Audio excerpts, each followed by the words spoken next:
This is one of the strongest arguments for being pro-choice, in my opinion.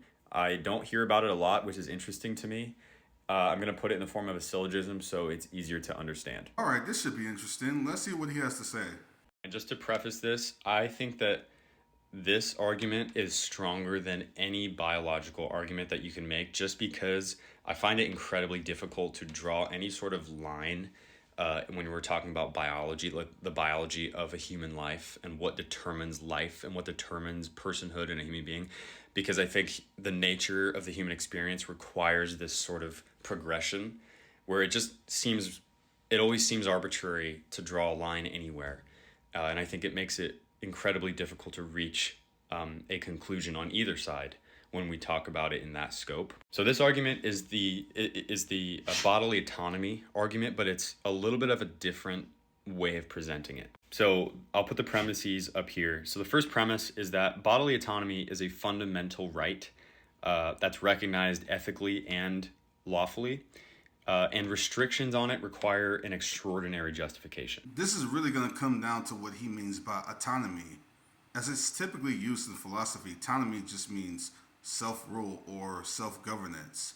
In this particular case, is he saying the way he's using autonomy is it absolute without any restriction whatsoever? Or are there restrictions to bodily autonomy? And I want to take the most charitable interpretation of his argument. He's a smart dude, it seems. So I'm just going to take the most charitable interpretation and just say he thinks bodily autonomy is restricted to some degree. Because if it wasn't, then I could just hit some random person in the face for no reason on the street, and then I couldn't be restricted. But obviously, it seems to be the case that he's not talking about that. So assuming that he's talking about bodily autonomy in a restricted sense, that's just going to lead to certain implications and ramifications as to how it applies in the case of pregnancy. I think if we as human beings strive to be a functioning society that constantly evolves and improves, we need to recognize that bodily autonomy, the right to bodily autonomy, is a fundamental right for human beings in a society. Again, assuming he means bodily autonomy is not absolute, I could just grant him that for the sake of the argument. So let's continue on. The second premise is that a right can only be exercised by an autonomous agent, that is, a being with the capacity for independent bodily control and decision making. I think it's incredibly difficult to make any sort of argument to say that a non-autonomous agent can exercise rights, like recognizable rights. This sounds all well and good on the surface until you recognize that he's ignoring what philosophers would call the distinction between a moral agent versus a moral patient. So, for the purposes of this dialogue, we could take a moral agent to be an autonomous being under the definition he gave, one that can express rights, that can express their desires, and things like that. A moral patient would be an entity that has moral considerations and protections, but they cannot actualize the rights independently. A few examples of this would be people who have mental and or physical limitations and newborn babies.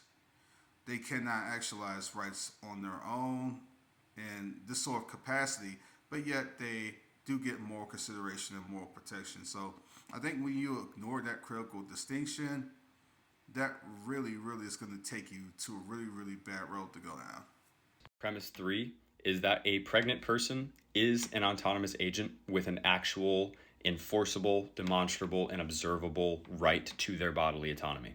The fourth premise is a fetus is not an autonomous agent. It does not have the capacity to make decisions or have independent relationships or suffer or feel pain. However, a fetus does have the potential to develop bodily autonomy in the future, and when it does, that bodily autonomy will then be respected as a fundamental right. There's a principle in philosophy called reductio ad absurdum. It just means in Latin reduction to absurdity. It's just when you give a hypothetical situation to test the boundaries of one's moral framework. Either they're going to accept something absurd and unintuitive, or they're going to contradict their framework entirely. So, as it relates to this conversation, there's a classic hypothetical called cabin in the woods.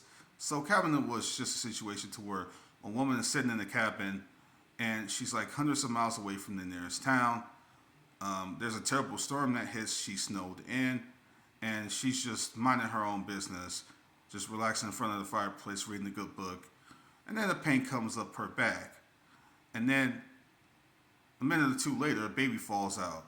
Turns out she had a cryptic pregnancy. She didn't know she was pregnant, and it presents the pro-choicer with a dilemma. Must she relinquish some aspect of her autonomy and be obligated to feed the baby? Or can she maintain her autonomy in full and let the baby starve to death? So obviously, most people don't want to bite this nasty bullet and down this nasty hill, letting the baby starve to death. But if they don't down this hill, then they're going to have to admit that she has to relinquish some aspect of her autonomy. And in this particular scenario, they're unable to give a morally relevant distinction between the autonomy she would have to give up in utero versus the autonomy she would have to give up out of utero. So if we're making a direct analogous comparison in principle, there's not going to be any principal distinctions between the two. So the pro-choicer is going to have to either give up some part of their principle, or they're going to have to stay consistent with their principle and down a nasty hill. And most people don't want to down this hill.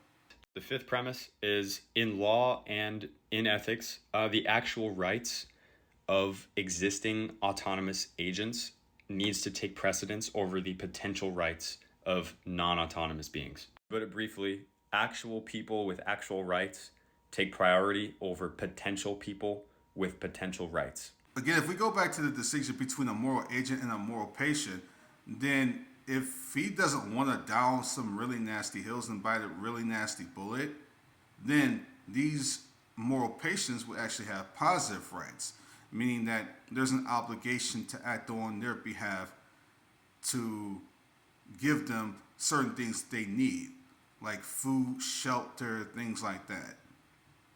They would have these positive rights despite the fact that they're not an autonomous agent given his definition.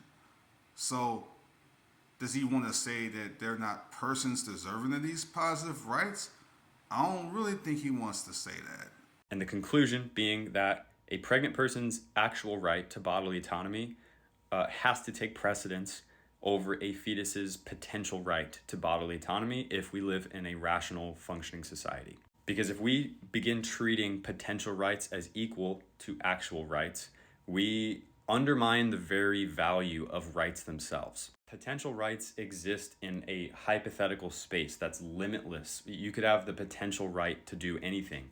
Actual rights exist here and now, and they are demonstrable and observable in people, and they're here to protect real autonomous people. So in the discussion of someone who is considering getting an abortion, I don't see a lawful or ethical reason why you should restrict them from making that choice because of the potential bodily autonomy of the fetus. I think that's one of the strongest arguments to be pro-choice.